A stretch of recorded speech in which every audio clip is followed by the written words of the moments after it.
लखनऊ में कानपुर रोड पर स्थित मेमौरा एयरफोर्स स्टेशन की सुंदरता और यहाँ खड़ा एक इंडियन एयरफोर्स का विमान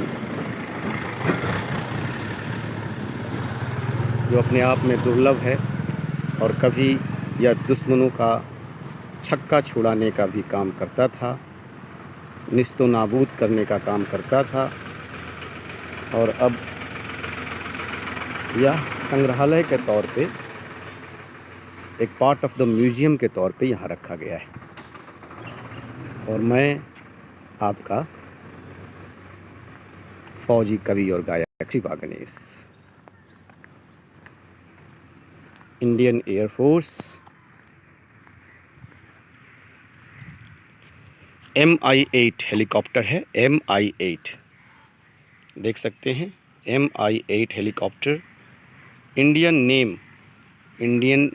नेम इसे प्रताप दिया गया, जो medium lift Indian air force helicopter है। Maximum all up weight 12 tons, 12 ton लोगों के साथ और असला बारूद के साथ, या फिर इसकी अपनी वेट होगी 12 टन की, ठीक है ना। And it's me